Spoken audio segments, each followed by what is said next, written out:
नमस्कार, बड़ी खबर के बुलेटिन में आप सभी का स्वागत है। मैं हूं आपके साथ ऋचा सिंह। भारत और अमेरिका के बीच में 2+2 वार्ता शुरू हो गई है। अमेरिकी विदेश मंत्री माइक पोम्पियो, रक्षा मंत्री मार्क एस्पर इस वार्ता के लिए दिल्ली में हैं। तो बातचीत शुरू होने से पहले अमेरिकी विदेश मंत्री माइक पोम्पियो ने दिल्ली स्थित वॉर मेमोरियल पहुंचकर शहीदों को श्रद्धांजलि दी। इस दौरान उनके साथ अमेरिकी रक्षा मंत्री मार्क एस्पर भी मौजूद रहे। भारत और अमेरिका के बीच में 2+2 वार्ता काफी अहम है, जहां दोनों देशों की रक्षा और विदेश मंत्री आपस में कई विषयों पर मंथन कर रहे हैं। इस दौरान दोनों देशों के बीच सुरक्षा को लेकर भी बातचीत हो रही है। इस बातचीत का मुख्य focus basic exchange and cooperation agreement समझौते पर हस्ताक्षर होना है। दोनों देशों के बीच BECA पर सहमति बन सकती है, जिसके बाद दोनों देश आपस में मिलिट्री जानकारी साझा कर सकते हैं और वहीं पर सैटेलाइट और अन्य अहम इनपुट बिना किसी रोक टोक के दोनों देश एक दूसरे को डाटा दे सकेंगे। इस बैठक का मुख्य एजेंडा इसी समझौते पर हस्ताक्षर है। इसके अलावा सैन्य हथियारों, सैन्य अड्डों के इस्तेमाल को लेकर मंथन होगा। और हमारे साथ जुड़ चुके हैं इस पर अधिक बातचीत करने के लिए defence expert Lallan Singh. Sir, स्वागत है आपका न्यूज इंडिया में। धन्यवाद ऋचा जी। जी सर, 2+2 की मीटिंग हो रही है और जिस तरीके से हम देख रहे हैं कि लगातार अमेरिका में चुनाव भी होने वाले हैं, इसको लेकर भी ट्रंप की तरफ से काफी कुछ बयान भी सामने आते हैं। लेकिन आज 2+2 की मीटिंग हो रही है और इसको लेकर BECA के हस्ताक्षर भी होने हैं। कितना अहम है ये बैठक? ये दुनिया की जो बिगड़ी हुई हालात है और चीन का जो विस्तारवाद नीति है, इसके कारण आज का दिन बहुत ऐतिहासिक है। मैं आपके माध्यम से बोलना चाहूंगा कि अमेरिका 2+2 वार्ता में मेन होगा LAC पर तनाव हमारा प्रमुख मुद्दा। और मैं आपको बताना चाहता हूं कि चीन और पाक के खिलाफ US और भारत का मिशन 2+2 प्रारंभ हो चुका है।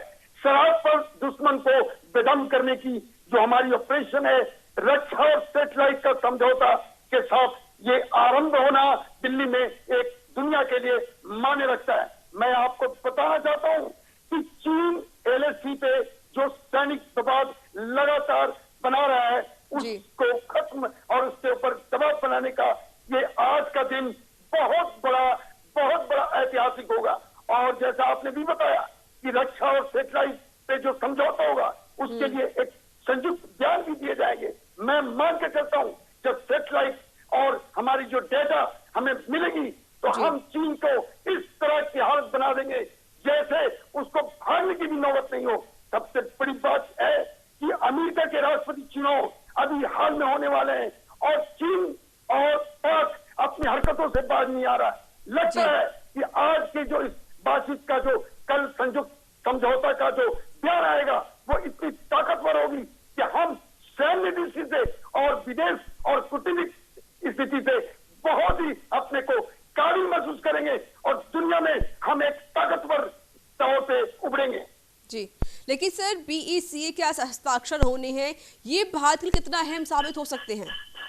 ये सबसे बड़ी बात इसमें ये है कि हमें सैटेलाइट के द्वारा जो अमेरिकन आज के जमाने में रक्षा के अंदर और विदेश के काबिलियत को देखते हुए उनके पास अपने जानकारी होती है, इतनी जानकारी कि दुनिया में अगर छोटा कोई हरकत हो तो उसके ऊपर उनके पास इंफॉर्मेशन सटीक आ जाते हैं और नीड टू नो बेसिस पे उस पे एक्शन के लिए पूरी कार्रवाई हो जाती है। जब ये डेटा सैटेलाइट के माध्यम से हमें भी मिलना शुरू हो जाएगा तो आप ये समझ लीजिए कि चीन जो आज ताइवान, हांगकांग, जापान, फ्रांस सभी से परेशान है, उसकी हालत भारत के द्वारा क्या होने वाली है। मैं आपको बताऊं, LAC अब नॉर्थ ईस्ट में वो अरुणाचल की तरफ अपना फ्रंट छोड़ने की तैयारी में म्यांमार को तंग कर रहा है। तो अब सवाल ये है कि आज का जो समझौता है हमारे US फॉरेन मंत्री और डिफेंस मिनिस्टर के साथ, वो बहुत हमारे लिए मायने रखती है। जी, लेकिन सर देखा जाता है कि एक तरफ जो राष्ट्रपति ट्रंप है वो लगातार मोदी सरकार की तरफ या भारत के लिए लगातार बयानबाजी भी देते हैं, चाहे वो किसी चीज को लेकर कभी वो अच्छाई करते तो कभी बुराई भी करते हैं। लेकिन अब अमेरिका में नवंबर में चुनाव भी होने हैं, क्या चुनाव के मद्देनजर यह मीटिंग की जा रही है या फिर कोई फायदा होने वाला है अमेरिका में चुनाव को लेकर?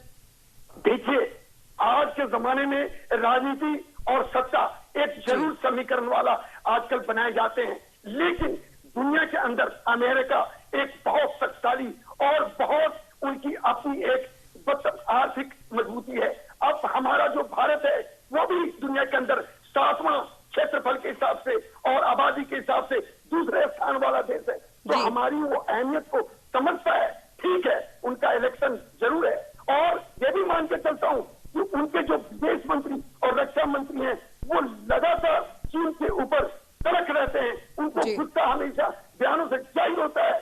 सवाल इस बात का है कि हर देश अपने फायदे और अपने स्थिति को मजबूत बनाने के लिए एक दूसरे के ऊपर निर्भर होना भी एक काबिलियत है, लेकिन ये मान के चलिए कि चुनाव अलग चीज है, लेकिन भारत के साथ उनकी जो दोस्ती और जो इस तरह का रक्षा समझौता के लिए आगे जा रहे हैं उसमें हमारी भी एक काबिलियत और हमारी सर 2+2 की मीटिंग हो रही है, इसको लेकर अब चीन और पाकिस्तान को कितना सावधानी की जरूरत है या फिर कितना डरने की जरूरत है?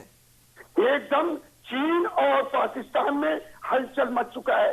माइक पोम्पियो और मार्क महोदय के कल आने के बाद ही चीन के अंदर ग्लोबल समाचार जो है लगातार बयान देना शुरू कर दिया है कि एलएसी के ऊपर शांति स्थापित की जाए, इधर उधर अमेरिका के साथ ज्यादा एकजुटता न दिखाई जाए। लेकिन सवाल इस बात का है कि आज ग्लोबल या चीन के प्रवक्ताओं का इस तरह की बातें क्यों हो रही है, क्योंकि दुनिया में अब ताकत की जरूरत है। आपने देखा तुर्की, अभी आपने देखा एयर स्ट्राइक के द्वारा जो अमेरिकन ये है उन्होंने 7 अल-कायदा के टॉप कमांडरों को आप सुबह मारा है। इस तरह आपने देखा घाटी के अंदर हमारा एक बहुत पुराना आतंकवादी आज पुलवामा में आत्मसमर्पण किया है।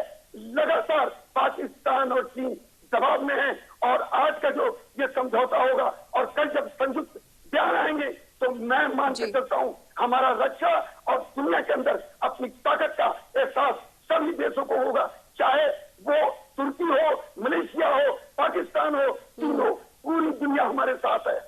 बिल्कुल सर, क्योंकि चीन की तरफ से और पाकिस्तान की तरफ से लगातार तनातनी बनी हुई है भारत की, लेकिन इस बीच अगर हम रक्षा के तौर पर बात करते हैं तो भारत कितना अहम मुद्दा उठा सकता है इस मीटिंग में? भारत का सबसे बड़ा सोच है कि आज जो एलएसी के ऊपर चीन और पाकिस्तान एलओसी के ऊपर जो दबाव बनाने की कोशिश कर रही है, इसमें बहुत जरूरी है कि हमें अमेरिका का भी साथ मिले। इसमें कोई संशय की बात नहीं है, असमंजस की बात नहीं है। ये दुनिया जो है अभी आतंकवाद को भी देख रही है और चीन के विस्तारवाद को भी देख रही है। तो अब अगर ये कोई बोलता है कि अमेरिका में इलेक्शन हो रहा है या दुनिया में ये बैलेंस बनाई जा रही है, नहीं, हमारी जो भारत की ताकत है इससे अमेरिका भी खींचा हुआ आया हुआ है, और उनके फॉरेन मिनिस्टर और उनके रक्षा मंत्री को पता है कि हमारी जो सैन्य ताकत है 12 लाख की जो जमीनी सेना है, जो हमारी एयरफोर्स नेवी की काबिलियत है, उससे वो दुनिया में इस चीन को विस्तारवाद में आगे बढ़ने देने में कहीं भी अवरोध पैदा कर सकता है। उसको भी जरूरत है और हमें भी आज जरूरत है। एज ए रक्षा जानकारी मैं ये बोल सकता हूँ कि आज डाटा की जरूरत है, आज सेटेलाइट से मिले हुए इंफॉर्मेशन की जरूरत है, आज हमें अपनी ताकत को टेक्निकली स्किलफुल बनाना है।